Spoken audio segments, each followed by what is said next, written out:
Assalamu alaikum. I am Akib Randhawa, lecturer at Time Institute, Multan. Today, in my lecture about clinically and therapeutic nutrition, I will discuss about the why we should requirement of the assessment, why we carried out assessment, what are the fundamental parameters we required during assessment, and what are the advantages as well as disadvantages of assessment. And here one question is rise, why nutrition assessment is carried out, uh, or what is the purpose of nutrition assessment. First of all, on the basis of that assessment, we find the influence of the food intake, the quality, the quantity, as well as their physical health, the physical behavior to adapt healthy food, their awareness about nutrition. And on the basis of nutrition assessment, we find either a person or the population is suffering from obesity or the other related disorder. And the next, what is the purpose of nutrition assessment? First purpose is that on the basis of nutrition assessment, we find if we done a survey in society, either the society is malnourished or at the risk of malnourished, और which level of intervention is needing, like हम किसी community level पे सर्वे कर रहे होते हैं, हम वहाँ पे मेजर करते हैं उनकी जो एंथ्रोपोमेट्रिक मेजरमेंट थे, उनकी जो न्यूट्रिशन असेसमेंट मेजर करते हैं, हम उनकी बेस पे हम फाइंड करते हैं, जो कि वहाँ से हमें क्वांटिटेटिव एनालिसिस हम वहाँ पे करते हैं, हम उसकी बेस पे फाइंड करते हैं आइदर के यहाँ पर जो कम्युनिटी है वो मालनोरिश हो चुकी है कि यहाँ पर या एक रिस्क पे है कि यहाँ पर कोई इशू नहीं है, हम उसी लेवल पे न्यूट्रिशन इंटरवेंशन करते हैं. Then the next is why the nutrition assessment is required.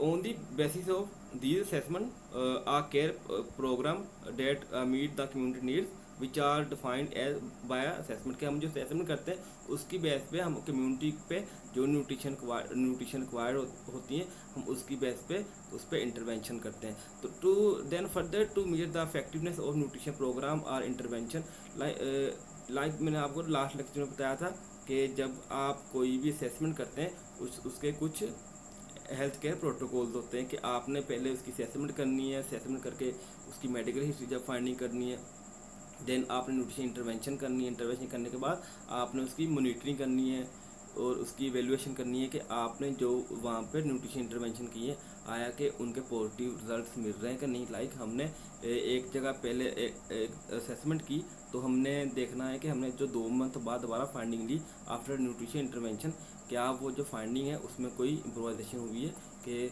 और इशू ज़्यादा क्रिएट हो गया है. तो ये हम न्यूट्रिशन असेसमेंट की बेस पे मेजर करते हैं. Why should be nutrition assessed, उसके न्यूट्रिशन असेस क्यों करते हैं? The condition suggested nutrition risk के एक तो हम असेस करते हैं कि क्या ये जो पर्सन है या सब्जेक्ट है या फिर पॉपुलेशन है, क्या ये एक एडिक्वेट अमाउंट ऑफ फूड ले रहा है, कि क्या इनमें एक इनएडिक्वेट कंजप्शन है फूड की, क्या इनमें कुछ ऐसे पेशेंट्स होते हैं, ऐसे सब्जेक्ट्स होते हैं कि वो न्यूट्रिशन तो कंप्लीट ले रहे होते हैं लेकिन उनमें माल अब्जॉर्प्शन का इशू होता है, उनमें प्रॉपर न्यूट्रिशन अब्जॉर्ब नहीं हो रहा होता. उनमें पॉसिबिलिटी है कि कुछ उनमें डाइटरी फैक्टर ऐसे हों कि जो कि बायोअवेलेबिलिटी इंक्रीज़ करते हैं फूड की, कुछ विटामिन मिनरल की डेफिशिएंसी हो सकती है, क्योंकि जो विटामिन बी ग्रुप है, सी ग्रुप है, उसका क्या वर्क है कि वो act as the in metabolism of macronutrients के, उनकी डेफिशिएंसी की वजह से भी जो मैक्रोन्यूट्रिएंट टेक कर रहा है उसमें डेफिशिएंसी आ सकती हैं कि आइदर का न्यूट्रिशन लॉसेज कितना है एक पर्सन में या सब्जेक्ट में या फिर ओवरऑल कम्युनिटी में, कि आइदर, और हम इसकी बेस पे असेस करते हैं कि इस पर्सन को या फिर इस जो हम एक वल्नियर ग्रुप को हम जो न्यूट्रिशन असेसमेंट कर रहे होते हैं कि क्या इसको न्यूट्रिशन रिक्वायरमेंट कितनी है. And further is those who primarily assessed show the following, कि हम इन पैरामीटर दें कुछ, इनकी बेस पे हम फाइंड करते हैं कि ये यहाँ पर न्यूट्रिशन जो हमने सर्विलेंस देनी है वो कितने लेवल पे देनी है. कि एक तो उनका जो एल्ब्यूमिन लेवल है, सीरम एल्ब्यूमिन लेवल, अगर वो लेते हैं 3.2 ग्राम पर डेसीलीटर से, और अगर टोटल जो लिम्फोसाइट्स अकाउंट हो वो लेते हो 1500 मिलीमीटर से, अगर वो उनमें नॉन वॉलंटरी उनमें वेट रिड्यूस हो रहा हो. नेक्स्ट, अगर उनमें हिस्ट्री हो किसी भी न्यूट्रिशन डेफिशिएंसी की, या उनमें एपिटाइट चेंजेस हो रही हैं, उसमें डिफरेंट किस्म के जो जिंक डेफिशिएंसी की वजह से या फोलिक एसिड डेफिशिएंसी की वजह से मोस्टली क्या होता है, इवन थायमिन डेफिशिएंसी की वजह से भी फीलिंग आती है कि हमें एपिटाइट हमारी चेंजेस हो रही है. Then method of nutrition assessment, there are the two basic method of nutrition assessment, direct method and indirect method. Direct method में क्या करते हैं कि हमने जब किसी भी कम्युनिटी लेवल पे एक हमने ह्यूज सर्वे करना हो, वहाँ पर हम डायरेक्ट मेथड करते हैं. जो इनडायरेक्ट मेथड, सॉरी, जब हमने किसी भी कम्युनिटी लेवल, जब हमने किसी भी इंडिविजुअल लेवल पे हमने कोई भी असेसमेंट करनी हो, तो वो जो मेथड हम लेंगे उससे हम डायरेक्ट मेथड कहेंगे. एज वेल एज जो इनडायरेक्ट मेथड होगा, जब हम कम्युनिटी लेवल पे सर्वे कर रहे होंगे, तो वहाँ पर जो हम मेजरमेंट्स लेंगे वो हम थ्रू इनडायरेक्ट मेथड से लेंगे. देन डायरेक्ट मेथड में क्या आता है कि anthropometric measurements, biochemical valuation, ABCD, clinical method as well as dietary evaluation. Indirect method में क्या है कि हम तीन मेन पैरामीटर्स हैं, कैटेगरीज हैं कि हमने वहाँ पर इकोलॉजिकली वेरिएबल चेक करने होते हैं. वहाँ पर क्रॉप की प्रोडक्शन क्या है, वहाँ पर कोई इशू तो नहीं है, फूड रिलेटेड, वहाँ पर एग्रीकल्चर कंडीशन क्या है, वहाँ पर वाटर की अवेलेबिलिटी क्या है, वहाँ पर सॉइल क्या, हमने उसी. और सेकंड क्या, वहाँ पर economic factor, per capita income कितनी है, उनकी सोशल हैबिट्स कितनी है, क्या क्या उनमें इतनी फिजिबिलिटी है कि वो एक उनमें फूड सिक्योरिटी कोई इशू नहीं है, क्या उनमें इतनी फिजिबिलिटी है कि वो एक मॉडरेट, क्या वो एक डिफरेंट टाइप्स ऑफ फूड तक उनकी एक्सेस हो. एंड एट द एंड के वहाँ पर जो वल्नरेबल ग्रुप्स हैं उनकी क्या कंडीशन है, वहाँ पर इन्फेंट्स की क्या कंडीशन है, वहाँ अंडर 5 ईयर मोर्टेलिटी क्या है, फर्टिलिटी इंडेक्स क्या है. तो इस सब ये मेजर करते हैं. And the anthropometry is basically one of the most frequent used method in nutrition assessment, because first of all it is priceless and accurate. It use the standard technique. It is suitable for large group of size, and इसके अलावा इसके लिए कोई भी specific किस्म की machinery required नहीं होती, इतना ज़्यादा एक्सपेंसिव नहीं है. इसके अलावा एंथ्रोपोमेट्रिक मेजरमेंट्स में क्या है कि the term anthropometric measurement refer to है द, इसमें हम बॉडी की मेजरमेंट्स करते हैं कि हम it is the comparative measurements of the body which is used in nutrition assessment in order to understand a human physically variation, कि human की फिजिकली वेरिएशन क्या आ रही है, उसकी बॉडी ग्रोथ पे क्या इम्पैक्ट हो रहा है, ये हम एंथ्रोपोमेट्रिक मेजरमेंट्स में करते हैं. It is use to valuate both under and over nutrition. तो इसमें जो मेजर इशू ये आता है कि हम जो एंथ्रोपोमेट्रिक मेजरमेंट्स करते हैं, उसकी बेस भी ये फाइंड नहीं कर सकते कि ये जो इसे इशू है ये अक्यूट है कि ये अक्रोनिक है. Then history of anthropometric measurements क्या है कि सबसे पहले 1956 में ब्रोजेक था और जेलीफेट था, और उन्होंने डिफाइन किया था, उन्होंने बॉडी की फिजिकल डिमेंशन चेक की थी. उसके अलावा क्रॉस उन्होंने कंपोजिशन चेक की थी बॉडी की at different age level and nutrition. तो सबसे पहले 1956 में इन्होंने फाइंड किया था. देन क्या हुआ कि 1950 के बाद न्यूट्रिशन काफ़ी इम्प्रूव आया. तो then 1966 to 1969 a number of SOPs have been developed to determine a type of the method under the different categories. Today most appropriate method for nutrition assessment. Type of anthropometric measurements. इसके two types हैं anthropometric measurements की. एक तो हमारी growth, दूसरा हमारी body composition. Body composition में क्या आएगा, बॉडी फैट और जो फैट फ्री जो मास डिटर्मिनेशन हम करते हैं. देन मेजरमेंट्स ऑफ ग्रोथ में क्या है कि उसके हेड सर्कमफ्रेंसेस, उसके अलावा जो लेंथ मेजर करते हैं इन चिल्ड्रन में, उसके अलावा height measurements, knee measurements, weight in infant children and weight in older children as well as elbow breadth measure करते हैं. उसके indices indicator for growth measurement, ये क्या, weight for age, weight for height, जो है weight for height for age, weight changes are with for hip ratio, waist for hip ratio जो है ये हम मेजर करते हैं इसमें. बॉडी कंपोजिशन मेजरमेंट्स में क्या करते हैं कि वो स्किन फॉल थिकनेस मेजर करते हैं, उसमें बाइसेप ट्राइसेप से हम मेजर करते हैं. उसके अलावा waist to hip ratio measure करते हैं. उसके अलावा लिम्फ फैट एरिया मेजर करते हैं. उसके अलावा स्किन फॉल थिकनेस मेजर करते हैं. उसके अलावा फ्री फैटी एसिड एरिया क्या, mid arm muscle circumference, mid arm circumference mid arm mass circumference से. देन हेड सर्कमफ्रेंस क्या है कि जब हम 2 ईयर के बच्चों में हम जो ब्रेन की ग्रोथ चेक करने के लिए मेजर करते हैं वो हम हेड सर्कमफ्रेंस से मेजर करते हैं। इसमें हम 2 चीज़ें फाइंड होती है। आइदर के जो पर्सन है, ये छोटा बच्चा है, इसे माइक्रोसेफली है कि इसका जिसे कहते हैं छोटा दिमाग, इसका बड़ा दिमाग हो गया, दिमाग में पानी पड़ गया, बड़ा दिमाग हो गया बच्चों में, ये मैक्रोसेफली होता है कि इसकी हम मेजर करते हैं कि ये मैक्रोसेफली में है या माइक्रोसेफली में है। लेकिन ये इसे ऐसा कोई न्यूट्रिशन इंडिकेटर नहीं कंसीडर किया जाता कि, लेकिन फिर भी ये एक स्टैंडर्ड प्रोसीजर है पीडियाट्रिक में मेजरमेंट्स करने के लिए। ये इसमें 2 मेथड है कि इन फर्स्ट मेजरमेंट्स में क्या करते हैं कि जो आईब्रोज टू जो ऑक्सीपिटल बूंद है वहाँ तक मेजरमेंट्स करते हैं, और दूसरे में क्या करते हैं कि जो प्रोमिनेंट पोजीशन होती है फॉरहेड तक और ऑक्सीपिटल बूंद से 2 सेंटीमीटर बिलो वहाँ पर मेजरमेंट्स किस करते हैं इसकी, ठीक है। Then measurements in the of the recumbent length बच्चों, छोटे बच्चे जो होते हैं वो नहीं स्टैंड अप पोजीशन में होते हैं, तो उसके लिए हम उनकी लेंथ मेजर करते हैं। ये है कि मेजरमेंट्स ऑफ हाइट में ये है कि आप 90 एंगल पर स्टैंड अप हो और आपने इन 90 एंगल पे आप देख रहे हो और आपकी जो बैक बोन है वो बेंड ना हो, आप स्ट्रेट हो। Further measurements of the kidney height कुछ इस तरह के होते हैं जिनमें स्पाइन कर्व का इशू आता है, या फिर उनमें वो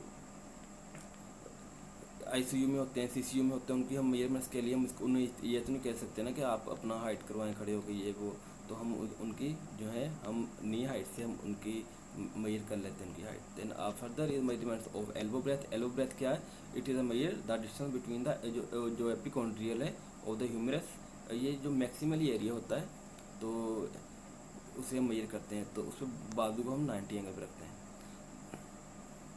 then indice derived from weight loss growth measurements determine the, इसकी बेस पे हम क्या मेजर करते हैं कि एक तो हम जो क्रोनिक स्टेज है उसकी माल न्यूट्रिशन की ड्यूरिंग फर्स्ट 2 ईयर के जो बेबी है उसे क्रोनिक कल वो मालनोश तो नहीं है। उसके अलावा क्या है कि जो क्रोनिकली माल न्यूट्रिशन फर्स्ट फ्यू मंथ में ऑफ लाइफ क्या उसे वो इशू तो नहीं है। एंड देन कोई बच्चे में ग्रोथ रिटार्डेशन, उसके अलावा ब्रेन सेल्स का नंबर डिक्रीज होना, ये हम मेजर करते हैं। उसके अलावा अबनॉर्मल जो लो हेड सर्कमफ्रेंसेस है बियॉन्ड 2 ईयर ग्रोथ सर्कम, ये इसलिए करते हैं कि 2 ईयर तक ब्रेन ग्रोथ ज़्यादा होती है, देन फर्दर उसमें डिफरेंस आता है, वो कम ग्रो होता है ब्रेन के फर्स्ट 2 ईयर में ब्रेन ज़्यादा ग्रो होता है। यही है कि जो फर्स्ट आफ्टर 3 मंथ के 5.9 centimetre brain size increase in boys and 5.7 centimetre in girl. Then after 1 year it reduced to 2.2 to 2.2 for boy and girl के 2 ईयर तक। तो हमें देखा कि 5.9 से लेके 3.2 तक इंक्रीज हो रहा है, देन फर्दर क्या डिक्रीज होता है कि नहीं, फर्स्ट 2 ईयर में ही ब्रेन ने मैक्सिमली अपनी ग्रोथ शो करनी होती है।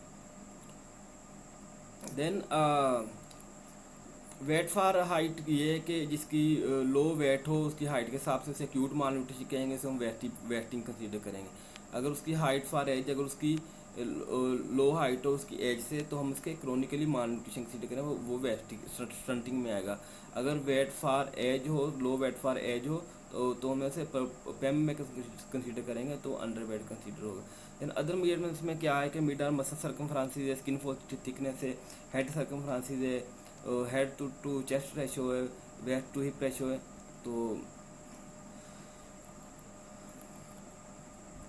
तो इन द वेट क्या है कि वेट जो है body weight is one of the most convenient useful indicator for nutrition status के। फर्स्ट ऑफ ऑल वेट ही हमारे पास एक बेसिक जो फाइंडिंग्स हैं, इसी की बेस पे हम मेजर करते हैं कि डिफरेंट किस्म के फैक्टर, डिफरेंट किस्म की जो अब नॉर्मेलिटीज़ आती हैं कि उसके लिए जो फिक्स स्टैंडर्ड्स होते हैं कि ये इतनी लाई कर रहा है इस स्टेज में, तो ये वेट पे डिपेंड होता है कि वेट इंटेग्रल है असेसमेंट के लिए।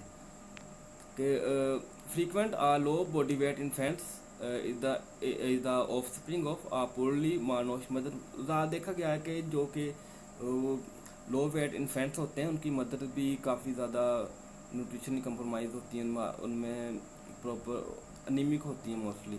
Once it has been established that the changes in one of the other body composition are rapid and marked where changes associated with increase the morbidity and mortality. कि जिनमें where changes issues आते हैं तो body composition changes होती हैं, तो जो obesity की तरफ जाते हैं तो उसके साथ साथ डायबिटीज़ उन पर इफेक्ट करती है. उसके अलावा जो बाकी जो मेटाबॉलिक रिस्क हैं वो उन पर इफेक्ट करेंगे. Then evaluation of the wear change ये है कि सिग्निफिकेंट जो वेयर लॉस होता है 1 से 2 मंथ तक, तो उसे हम फिर भी सिग्निफिकेंट कंसीडर करते हैं. अगर लॉस हो गया तो in a week if reduce more than 2%, it's consider fair weight loss. And in further in 6 month अगर 10% रिड्यूस हुआ तो हम उसे फिर भी हम सिग्निफिकेंट कंसीडर करेंगे. अगर मोर देन 10% हुआ तो वो सीवियर वेट लॉस में जाएगा. And the measurements of body composition, estimated measurements of the body composition. The basic upon the model that utilize are two chemically different body compartments. इसमें क्या है, फैट्स और जो मसल मास है. कि body का हमारे जो मेन क्या है, बोन है, फैट्स हैं या फिर मसल मास है, ये इसके मेन कंपार्टमेंट हैं. लेंथ एंड हाइट क्या है कि जो बच्चे होते हैं छोटे उनमें हम लेंथ मेयर करते हैं. उसके अलावा 2 ईयर्स के बाद हम हाइट मेयर करते हैं.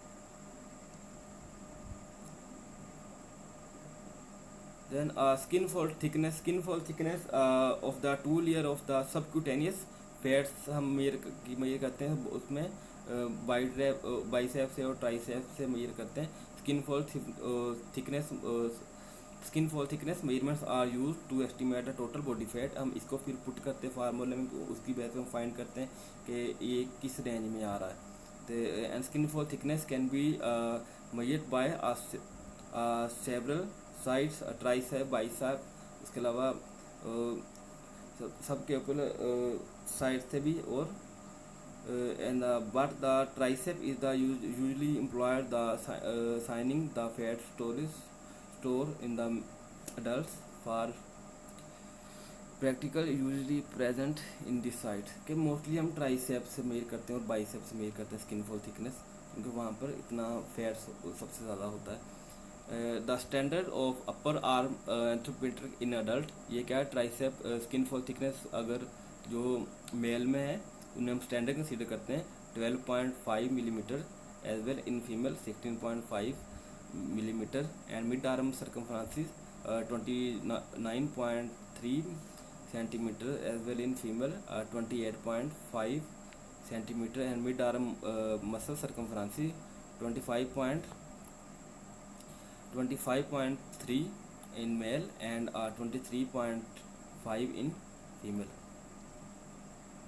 Then mid-arm muscle circumference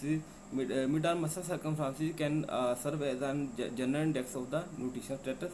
It reflects the both caloric requirement and caloric adequacy के हम इसकी बेस पे मेजर करते हैं कि मिड आर्म मसल सर्कमफ्रेंस की वजह से कि एक जो स्टैंडर्ड है कि इतना हमारा मसल साइज होना चाहिए, हम इसकी बेस पे मेजर करते हैं कि आइदर ये जो पर्सन है इससे प्रोटीन डेफिशिएंसी है कि या नहीं है. ठीक है, तो उसी हिसाब से हम इसकी न्यूट्रिशन इंटरवेंशन करते हैं.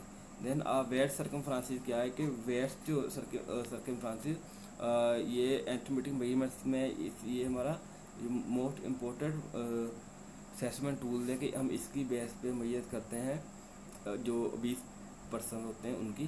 Waste circumference predict the mortality better than any other anthropometric measurement. It is have been proposed that waist measurements alone can be used to assess obesity and the 2 level of risk have been identified. ये है कि अगर जो mail है उसमें 94 centimetre होगा तो वो नॉर्मल कंसीडर किया जाएगा, और फीमेल में 80 से ज़्यादा 80 तक कंसीडर किया जाएगा नॉर्मल. अगर उससे अबव जो 102 centimetre for male and 88 for female consider in class 1.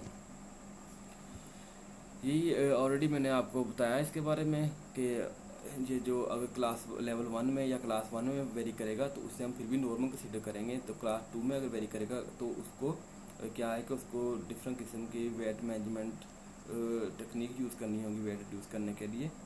तो क्योंकि फर्स्ट लेवल पे तो हम जस्ट डायरेक्टली मॉडिफिकेशन से वेट को हम कंट्रोल कर लेते हैं, लेकिन जब टाइप 2 में लेवल 2 में जाता है तो वहाँ पर डिफरेंट किस्म के मेटाबॉलिक जो रिस्क हैं वो उस पर अगर होते हैं। Then hip circumferences, it is a measure at the point of the hip circumferences, क्या कि जहाँ पर मैक्सिमली मेजरमेंट्स आ रही हैं हमने वो मेजरमेंट्स लेनी है, उसमें 0.1 सेंटीमीटर का प्लस माइनस फिर भी एक्सेप्टेबल है कि हमने जो हिप सर्कमफ्रेंसेस मेजर करना है उसमें जो मैक्सिमली हमें मेजरमेंट्स जहाँ से मिल रही है हमने वो मेजर करना है। और जो हमने वेट्स मेजर करनी है, वेट्स मेजर करने के लिए जो बेली बटन से हमने राउंड करना है कि वो जो हमें मेजरमेंट्स मिलेगी वो हमारी वेट्स मेजरमेंट्स होगी। ये डिफरेंस है वेट्स और हिप मेजरमेंट्स में। Interpretation of weight for hip ratio, ये कि अगर 0.8 हो for female and 0.95 for males, इसे फिर हम हाई रिस्क पे मेजर करते हैं कि इससे कम होना चाहिए। एडवांटेजेस इसके ये हैं एंथ्रोमेटिक मेजरमेंट्स के it is a high person specificity and sensitivity and measure the many variable nutrition significance, इसमें height, weight, mid arm muscle circumference, skin fall thickness, waist to hip ratio, उसका BMI हम calculate कर लेते हैं इसकी base पे। And उसके अलावा ये क्या है कि ये न्यूमेरिकल हमें फॉर्म में रीडिंग देती है, तो हम इसके जो इसका इसके हम क्वांटिटेटिव फाइंडिंग इससे ले सकते हैं। इसके rating are reproducible and are not expensive and need a minimal training and skills.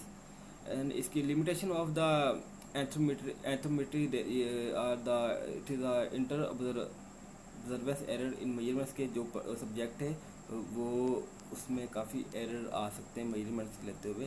उसके अलावा क्या है कि ये लिमिटेड न्यूट्रिशन डायग्नोसिस फाइंडिंग देता है। उसके अलावा प्रॉब्लम विद द